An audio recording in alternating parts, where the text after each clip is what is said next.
Bonne année 2022 à toutes et à tous. J'ai beaucoup de gratitude pour l'année 2021 qui vient de s'écouler parce que ça a été une année incroyable. J'ai démarré dans des conditions extrêmement difficiles sur le plan personnel et professionnel. L'année s'est très bien terminée et j'ai des objectifs de malade pour 2022. Dans cette vidéo, ce que je vous propose, c'est de vous partager 3 éléments qui pour moi sont juste essentiels au succès des artistes et des producteurs en 2022. J'ai démarré l'année 2021 de manière assez difficile. J'ai eu des petits soucis de santé assez personnels, voilà. C'était pas évident, mais à mesure que l'année a avancé, j'ai tenu bon, j'ai gardé le cap, j'ai pu avancer, j'ai développé mes activités. Au final, sur le plan personnel, l'année était géniale. Sur le plan professionnel, c'est pas compliqué, c'est notre meilleure année chez Producteurs à Succès. Donc il y a eu beaucoup de changements, l'équipe s'est agrandie, on a accueilli pas mal de monde, on a continué d'accompagner des artistes et des producteurs, on a continué de mettre en place des événements,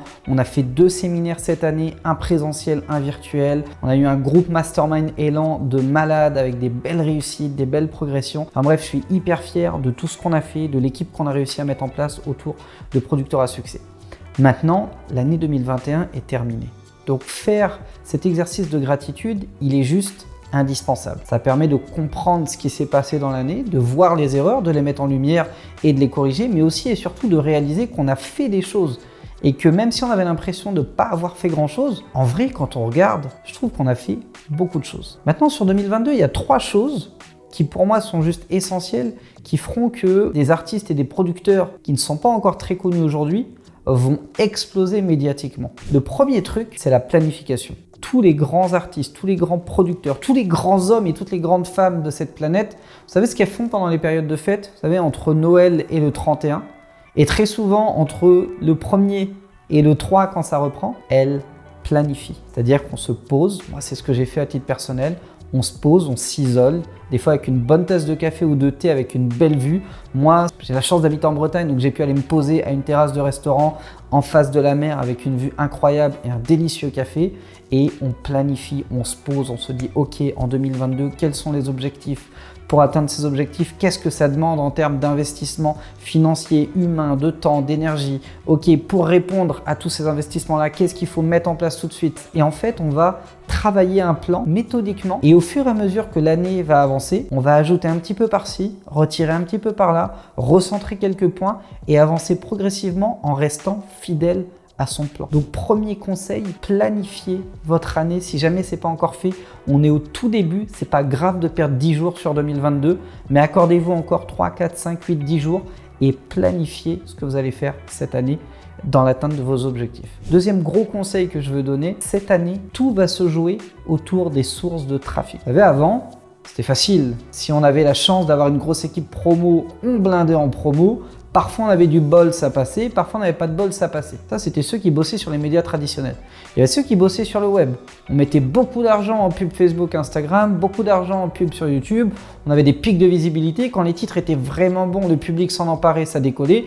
Quand c'était pas bon, ça dormait. Aujourd'hui, vous avez certainement dû voir le CSA devenir l'Arcom. Vous avez dû voir beaucoup de régulations se mettre en place. Il y a beaucoup plus de monde qu'avant. La publicité coûte beaucoup plus cher qu'avant.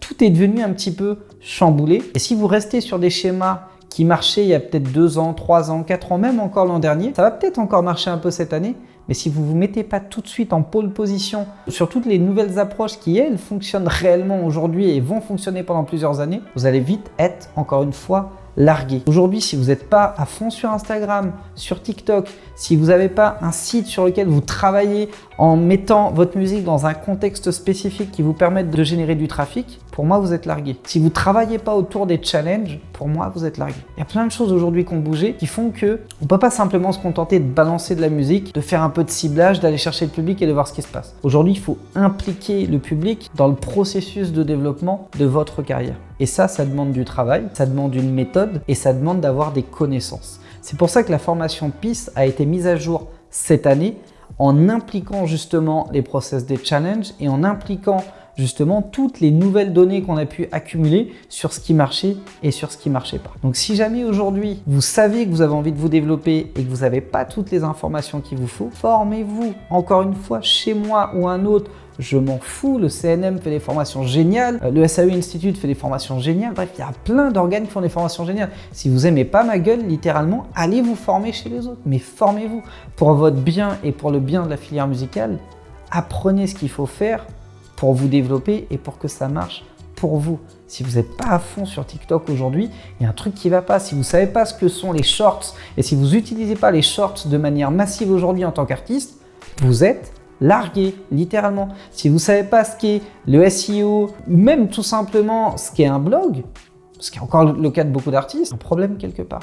Donc vraiment, formez-vous sur les pratiques qui vont vous amener des résultats aujourd'hui. Troisième conseil que j'ai envie de donner aux artistes et aux producteurs qui ont envie de réussir en 2022, développez toutes vos actions avec un seul et unique objectif qui est l'acquisition de fans.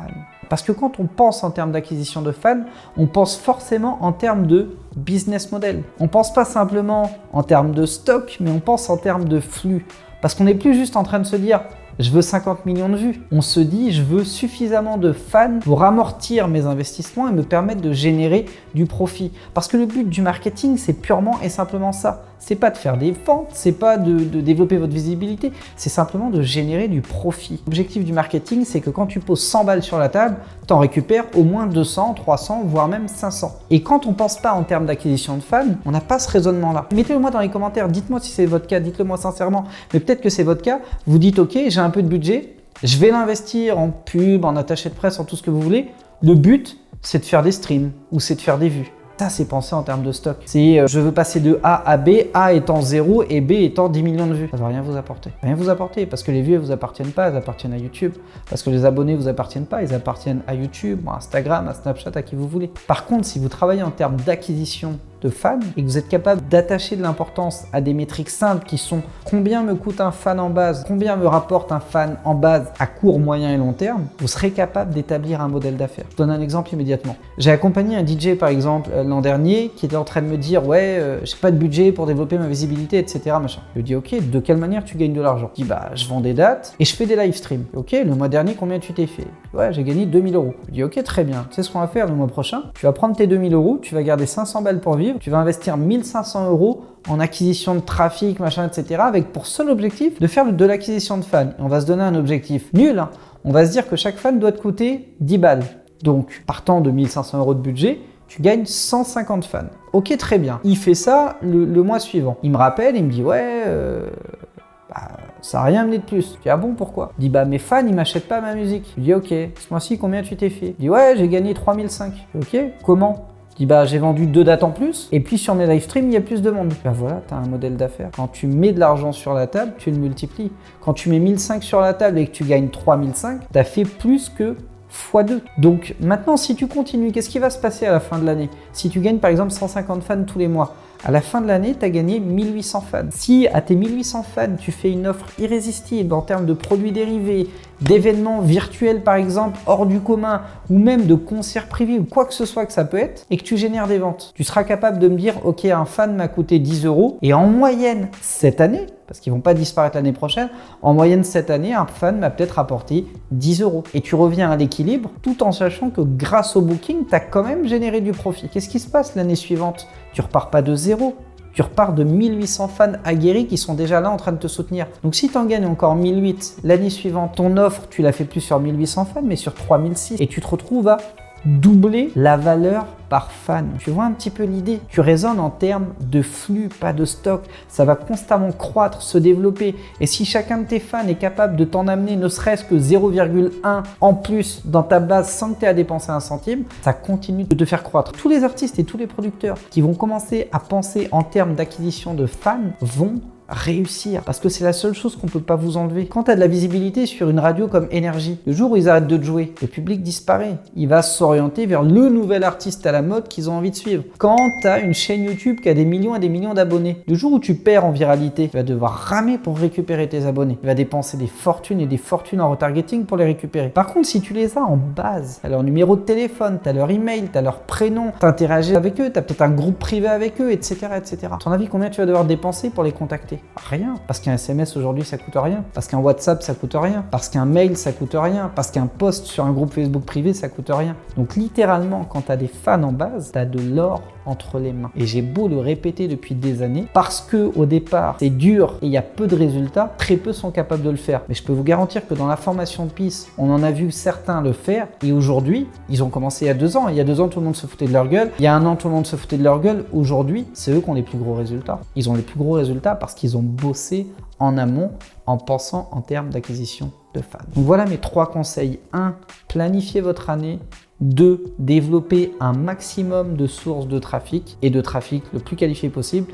Et 3. Pensez en termes d'acquisition de fans et mettez en place toutes les actions qui vont vous amener plus de fans en base plus que quoi que ce soit d'autre. Si vous appliquez ces 3 conseils, je peux vous garantir, et c'est une promesse, que vous aurez bien plus de succès que 99,99% des artistes et des producteurs qui sont actuellement sur le marché et qui aspirent à vivre de leur musique. Merci d'avoir été attentif à cette vidéo. J'espère que ça vous motivera, que ça vous inspirera, que ça va vous donner une bonne dynamique pour bien démarrer l'année 2022. Si jamais c'est le cas, lâchez-moi un petit commentaire, ça me fera plaisir de vous lire et de vous répondre. Mettez-moi un like, abonnez-vous à la chaîne YouTube Producteur à Succès si jamais c'est pas encore fait. Ça récompense mon travail, ça me motive et en plus de ça, ça nous permet d'avoir une communauté d'artistes et de producteurs qui aspirent à vivre de leur musique de plus en plus grosse. Et pour tous ceux que ça intéresse, j'ai préparé dernièrement une toute nouvelle masterclass sur le développement de visibilité média. Elle est juste dingue. Dedans, c'est vous dire à quel point c'est neuf. Je partage un outil qui permet de récupérer n'importe quelle adresse email de n'importe quel professionnel dans l'industrie. Vous voulez le contact de tel programmateur radio, vous l'avez en claquant des doigts. Tel attaché de presse, vous l'avez en claquant des doigts. Tel prog de festival, vous l'avez en claquant des doigts. C'est un outil bien spécifique dont je vous parle dans cette masterclass. Donc si jamais c'est quelque chose qui vous intéresse, vous cliquez sur le lien dans la description, vous vous inscrivez et on se retrouve de l'autre côté pour cette session de dingue.